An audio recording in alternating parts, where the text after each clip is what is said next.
The Dark Class FPB 1102 is a Tier 3 battle rating 2.3 motor torpedo boat in the British coastal tree. The one in War Thunder is HMS Dark Aggressor, which is the name I'll refer to it by in this video so that it's not confused with the 2.0 Dark Class FPB 1101 Dark Adventurer. There are two versions of Dark Aggressor in War Thunder, the standard variant in the tech tree, and a special Twitch drop version that was obtainable during the third wave of Twitch drops in December 2020. They're identical, other than the Twitch drop version having a lower Silver Lion reward mod.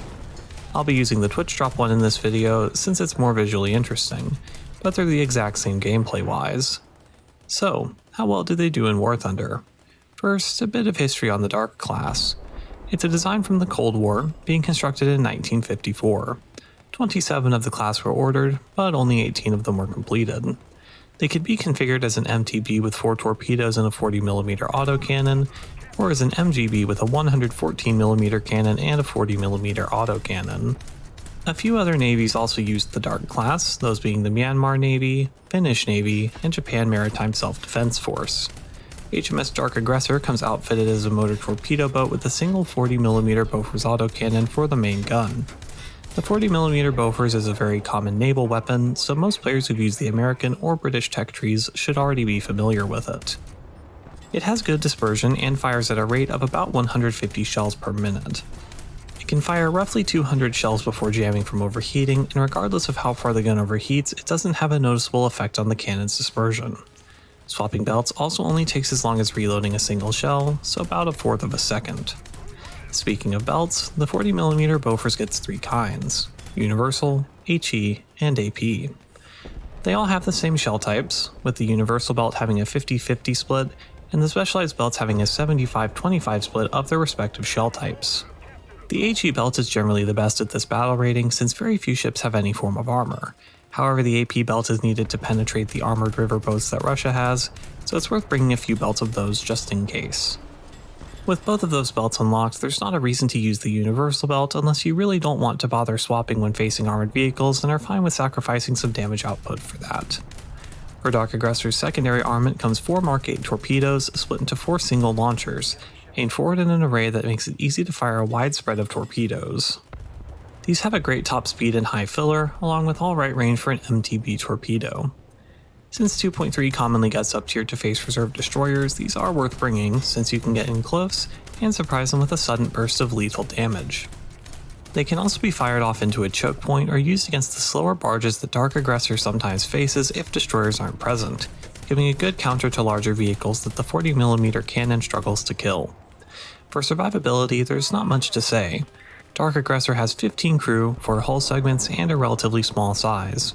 Any autocannon will quickly tear it apart, and larger guns like those on destroyers will one-shot it in most cases. The mobility of the ship is above average, maxing out at 74 km per hour, which makes it better at flanking and getting sneaky torpedo strikes. For playstyle, the way to play Dark Aggressor depends on the battle rating. If it's facing lower or equal battle rating ships, it functions as either a flanker or a highly aggressive glass cannon brawler. You can quickly kill targets with just a few seconds of accurate fire, so getting the drop on your target is very important. If you're firing first and hitting, there's a very good chance that you'll win the engagement. Since the 40mm cannon has a relatively long range and good ballistics for the battle rating, you can use terrain like islands to avoid an enemy's notice and then quickly take them out in a long-range surprise attack. Similarly, you can kill enemies rapidly at close range by aggressively rushing them down while firing. Since the Dark Aggressor's only gun is mounted at the front of the ship, it can be surprisingly survivable by only allowing the enemy to hit the cannon and the front segment. However, since the gun is larger than most 40mm Bofors mounts, it's commonly disabled by frontal fire, making this strategy risky. When trying to play up close and personal, always aim for the enemy's guns first unless they have an exposed ammunition rack that you can hit, like the one on the PC-451. In up tiers, the Dark Aggressor gets much harder to play. It commonly faces vehicles that are better armed and armored than it, and even ones where the secondary weapons can kill the Dark Aggressor with just a short burst. In this case, you're forced to play in the previously mentioned flanking style, but a bit more carefully. Try to stay as deep into the PT boat areas of maps as you can so that destroyers and frigates won't be able to engage, trying to fight other up-tiered players or smaller ships that you're able to realistically fight. To take out destroyers, get as close as possible before dumping your torpedoes, trying to get at a close range where the salvo won't be dodgeable by the other ship to confirm a kill. Since it's so fast, you can also up-tier the Dark Class far past its battle rating and run it with destroyers as a cap-rushing ship on domination matches, using the same strategy of getting close to drop torpedoes onto unsuspecting destroyers. It's not as good at this as the Brave Borderer is, but considering how much longer that ship takes to unlock and its higher battle rating, the Dark Aggressor is still pretty good at this role. So, is the Dark Aggressor worth unlocking?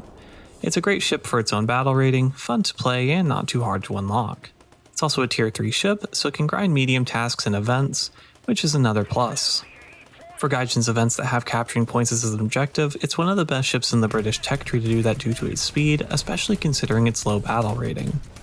So yes, I would say it's worth picking up if you're interested in the coastal fleet side of things. For modifications, I would recommend toolset, fire protection system, 40mm HE, rudder replacement, propeller replacement, primary armament targeting, and engine maintenance. For crew skills, go for leadership, fire prevention, and ship control. Thank you for watching.